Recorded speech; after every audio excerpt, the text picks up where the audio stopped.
Why did you never marry?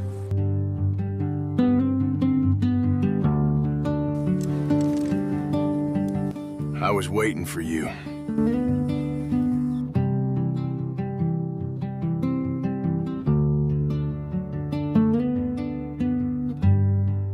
James Colton had been asked a lot of questions in his 32 years.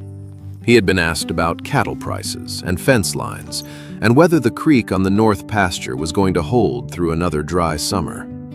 He had been asked by his neighbor Pete whether he needed help with the barn roof, and by the Reverend Mills whether he was coming to Sunday service, and by half the town of Clearwater whether he was ever going to do something about the south 40 acres that had been sitting unworked since his father died. Nobody had ever asked him why he never married. Not directly. Not the way Nora Ellis asked it, standing on the schoolhouse steps in the October light, with her red hair loose from its pins and a book pressed against her chest. Just direct. The way a woman is direct when she has decided that the long way around is a waste of everyone's time.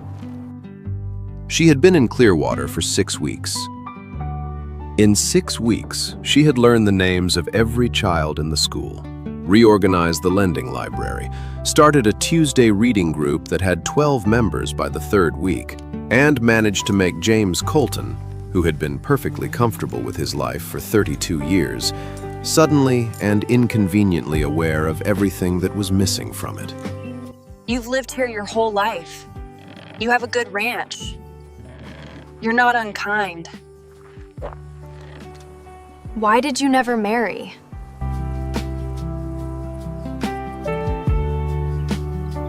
He had 100 answers for 100 questions. He had spent 32 years answering questions. He had not prepared for this one. And what he said next, he had never said to anyone. He had never even said it to himself. Nora Ellis had come to Clearwater on the September train with 2 trunks, a crate of books, and the determination of a young woman who has chosen her life deliberately, rather than had it chosen for her. She was 22 years old, the eldest daughter of a Cincinnati schoolmaster who had taught her that education was the most honest gift one person could give another. She had her father's red hair and her mother's practical mind, and a laugh that arrived quickly and meant it. And she had applied for the Clearwater position because Montana was as far from Cincinnati as the map would allow, and she had decided at 22 that she wanted to know what was out there. Clearwater was a town of 300 people on the eastern slope of the Montana Valley, with a general store, a church, a livery, a post office, and a one-room schoolhouse that had been without a teacher for the better part of a year. The children were behind. The parents were grateful. She arrived on a Tuesday and had the schoolroom organized by Thursday. James Colton heard about her the way he heard about most things in Clearwater, from Pete Dawson at the feed store, who reported that the new teacher was young and from back east, and had already told the Henderson boy that his handwriting was improving, which was apparently the first kind thing anyone had said to the Henderson boy about his handwriting in 3 years. Chuckles. James had nodded and bought his feed and gone back to the ranch. He met her the following Sunday at church, where she was introduced to approximately the entire town in 20 minutes, and received every introduction with the same genuine attention, not waiting for her turn to speak, but actually filing away what she heard. She shook his hand and said, "Mr. Colton, I hear your property runs along the creek north of the school." "It does," he said. "Is the water good?" "Clean," he said. "Runs clear through August." "Good," she said. "I've been wanting to take the older children out for a nature lesson. May I use the creek bank?" He said yes before she had finished asking. He rode home afterward with the impression of a man who has encountered something he was not expecting and is not entirely sure what to do about it, which was, he would later understand, the beginning of everything. The nature lesson happened on a Wednesday in late September. James had not planned to be at the creek when it happened. He had planned to be checking the east fence, which needed attention, and the east fence ran approximately 200 yards from the creek bank, which meant he was not at the creek, but was close enough to hear the lesson. She was teaching them to read the land, not in the textbook sense. She had brought no textbooks. She had brought the children to the water's edge and was asking them questions. What direction does the water move? What does that tell you about the slope? Why do the cottonwoods grow here and not 50 yards to the left? What happens to this bank in spring when the melt comes down? The children were answering. Actually answering, with the engaged energy of young people who have been given a problem instead of a page. Thoughtful. He stood by the east fence with his tools in his hands and listened. Walking home afterward, he thought, she teaches the way good ranchers ranch, by paying attention to what's actually there. The next 6 weeks arranged themselves into a pattern he had not designed and did not examine too closely. There were legitimate reasons to pass by the schoolhouse. There were legitimate reasons to stop when he saw her on the steps or in the yard. There were legitimate reasons for the conversations that followed, which were never brief and never ended at the natural stopping point. He learned that she had 2 younger sisters and a brother, that her father was a schoolmaster who had taught her Latin for no practical reason and every reason that mattered, that she had opinions about cattle management that were more informed than most ranchers he knew. He learned that she laughed at things he said that other people found merely adequate. He had not been keeping track of any of this. He was simply noticing. The way you notice weather, not because you have decided to, but because you are paying attention to the world, and the world contains Nora Ellis. The question came on a Thursday afternoon in the 3rd week of October. He had stopped at the schoolhouse to return a book she had lent to the Henderson boy, who had left it in the livery. It was a legitimate errand. He was not lingering. Except that she was on the steps when he arrived, and she said, "Stay a minute," with the natural authority of a woman who doesn't second-guess her own invitations, and he stayed. They talked about the Henderson boy, the first frost, the Tuesday reading group. Then there was a comfortable pause, the kind that had become familiar between them, the kind that didn't need filling. Curious. And Nora said, "Can I ask you something personal?" "Yes," he said, faster than he intended. "You've lived here your whole life," she said. "You have a good ranch. You're not unkind." A tilt of the head. Curious. "Why did you never marry?" He stood at the bottom of the steps with his hat in his hands. He had been asked versions of this question for 10 years. By his mother before she passed, by Pete indirectly, by the Reverend diplomatically. He had always had an answer. "Haven't found the right time. The ranch keeps me busy." None of those answers arrived now. What arrived instead was the truth. "I was waiting for you." The October light held them both. A hawk crossed the Montana sky. Nora Ellis looked at him with an expression he had never seen on her face before, something between surprise and the calm of a person hearing something they had been waiting to hear, and said nothing for a long moment. Then she smiled. He nodded. He walked to his horse. He rode back to the ranch and went inside and stood in the kitchen for a long time without doing anything. She went inside after he left and stood in the schoolroom with both hands flat on her desk.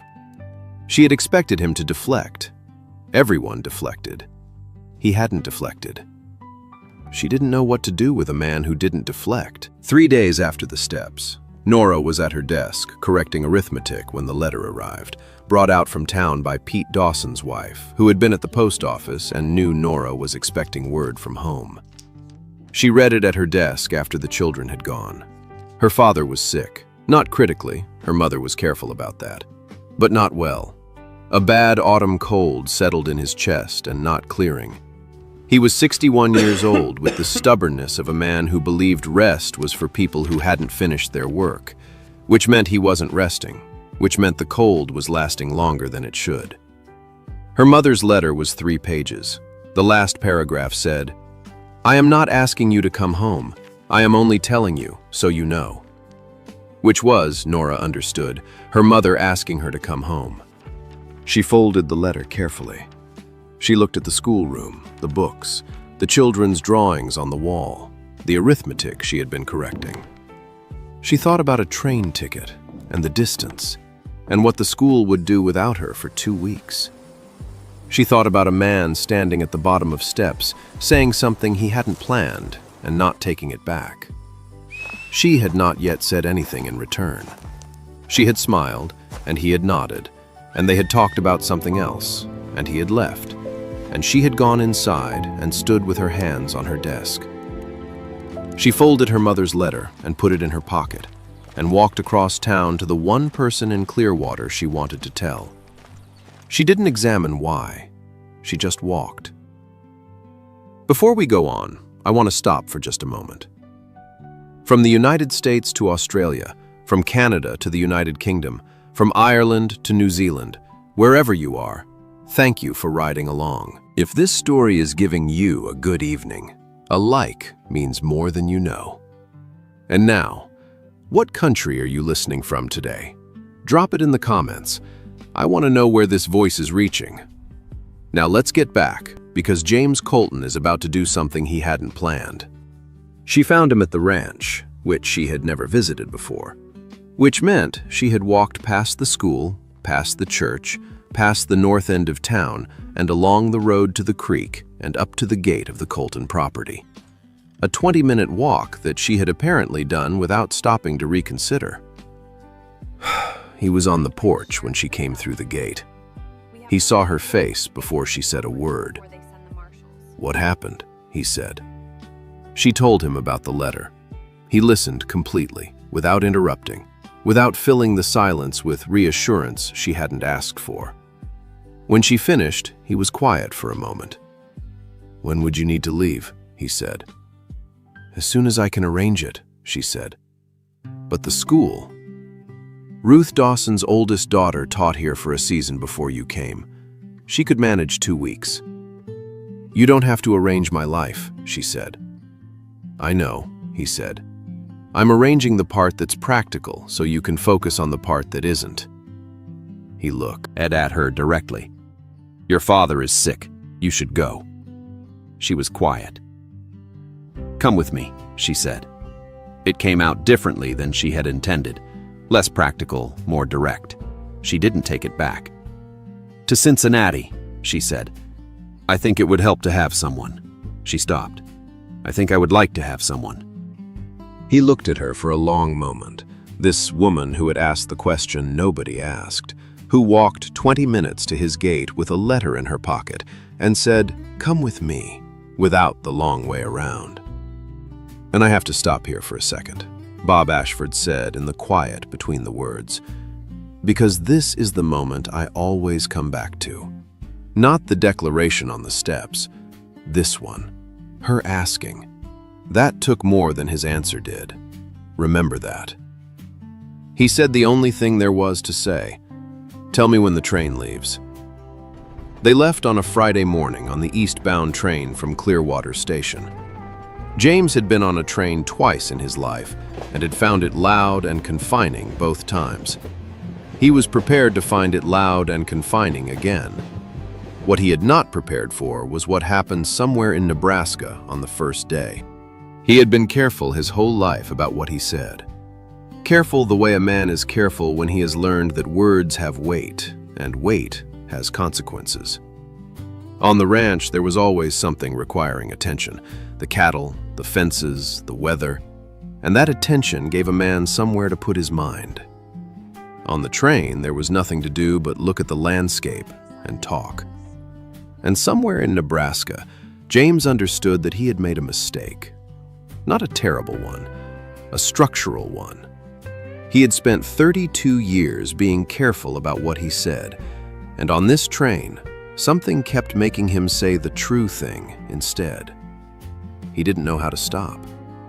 She was telling him about a book she had assigned the Henderson boy, the one she thought would help him feel less alone.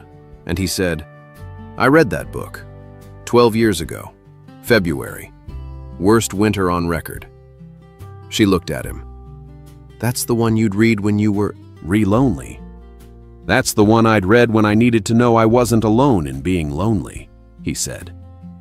Pause. She was quiet for a moment. That's why I assigned it to Thomas, she said.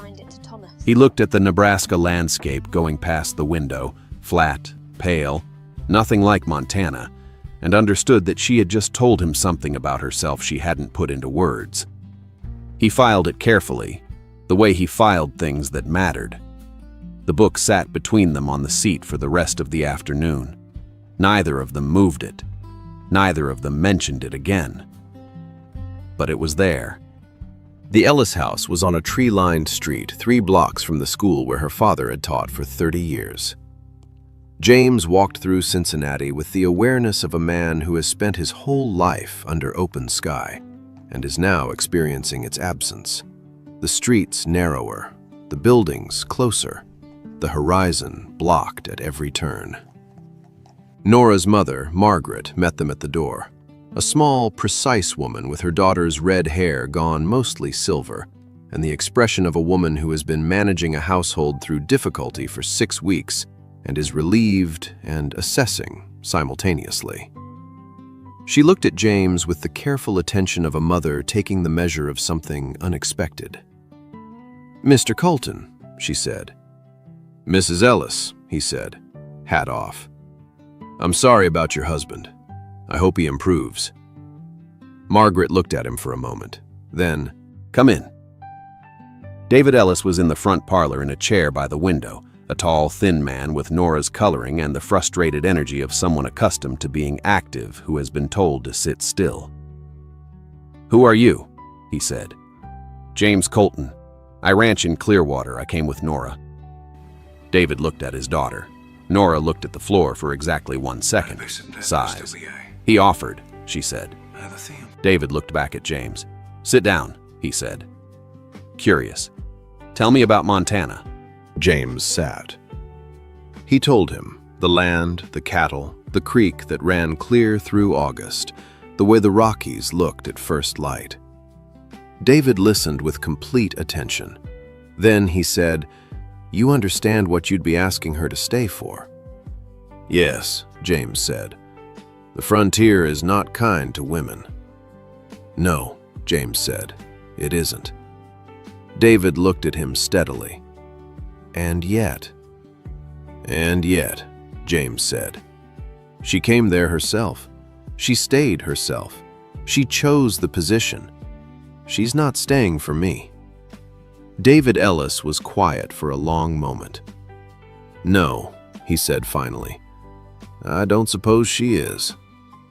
He looked at his daughter, then back at James. "The creek runs clear through August, you said." "Yes, sir.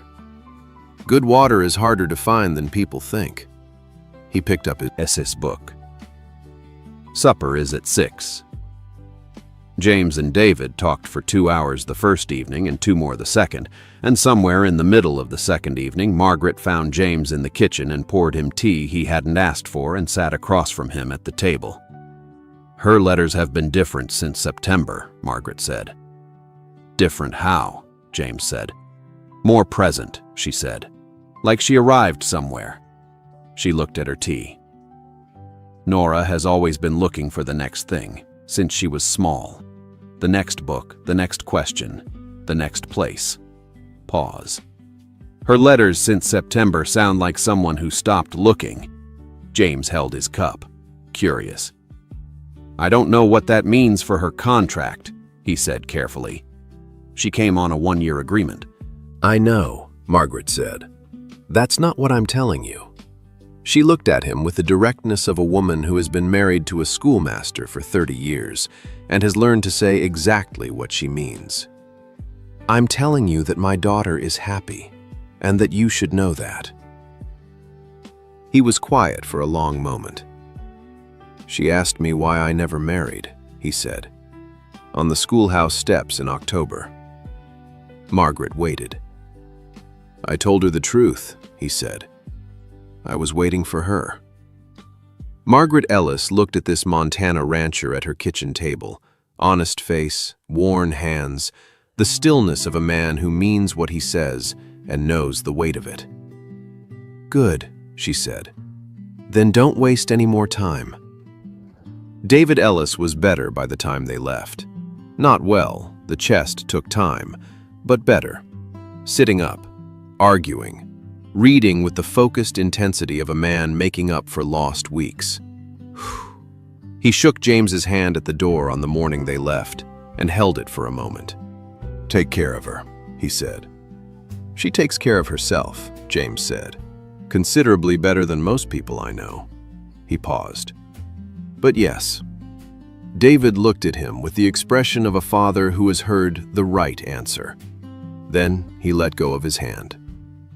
On the platform, Margaret held Nora for a long time without speaking, then said something quietly that James couldn't hear. Nora pulled back and laughed, the real laugh, sudden and genuine, and Margaret wiped her eyes with the practicality of a woman who doesn't particularly mind being seen. The train went west. In Indiana, in the long golden afternoon, Nora said, "My mother likes you." "I know," he said. "She doesn't like most people." "She told me." Nora looked at him. "What else did she tell you?" "That your letters have been different since September," he said. "More present, like you arrived somewhere." She looked at the Indiana farmland going past the window, flat and green. Nothing she like Montana. "I did," she said simply. Softly, he took her hand, the first time, on the westbound train going through Indiana, and she held it with the naturalness of something that has found its place. They sat like that through the long, flat middle of the country, and neither of them said anything else, and the train went west, and Montana was somewhere ahead, and it was exactly where they were both going. They arrived back in Clearwater on a Tuesday morning. Thomas Henderson was at the station. He had heard the train schedule from Pete Dawson and had decided, on his own initiative, to be there. He handed Nora a folded piece of paper when she stepped onto the platform. She unfolded it. A page of handwriting, careful, practiced, considerably improved. At the bottom, he had written, "I kept working on it." She looked at the boy. "I can see that," she said. "It's very good, Thomas." He went red and walked away with the dignity of an 11-year-old who has done something brave and is not going to discuss it. James watched this and thought, this is what she does. She makes people believe they're worth the work. He thought about a boy in Clearwater who had kept practicing his handwriting for 2 weeks because a teacher had told him it was improving. And he thought about how far that kind of belief could carry a person. Nora went back to the school. James went back to the ranch. But something had shifted. The way it shifts when two people have sat on a train for 3 days and said the true thing repeatedly and then held hands through Indiana. Thoughtful. Not a shift that announces itself. Just a new arrangement of what had always been there. He asked her in December, on the steps where it had started, with the first snow on the Montana mountains and the school bell casting a long shadow across the yard. Excited. She said yes before he finished asking. They married in April of 1885. David and Margaret Ellis came from Cincinnati for the ceremony. David considerably improved, walking without difficulty, arguing with Pete Dawson about cattle prices within an hour of arriving, which Pete found alarming, and which James found exactly right. The school board deliberated about Nora continuing to teach after the wedding. Ruth Dawson organized a petition signed by 32 parents before the board had finished deliberating. The board approved. Their daughter arrived in January of 1886. They named her Alice, for James's grandmother, a woman who had, by all accounts, said exactly what she thought and meant every word of it. On a spring evening that year, James came home from the north pasture to find Nora on the porch with Alice on her lap, reading aloud from the book, the one about not being alone in being lonely. Alice was too young to understand a word of it. Nora read it anyway. James came up the steps and sat beside her without saying anything. She kept reading. The Montana evening held them. The mountains, the creek running clear, the school bell visible at the end of the road, the ranch behind the house. And James Colton, who had spent 32 years waiting for something he couldn't name, sat on his porch with his wife and his daughter and understood that the wait had been exactly the right length. Not a day too long, not a day too short. Exactly as long as it needed to be to arrive at this. Nora Ellis asked a question. James answered honestly. That's the whole story. Most love stories are when you get to the center of them. The part we forget is that the question has to come first.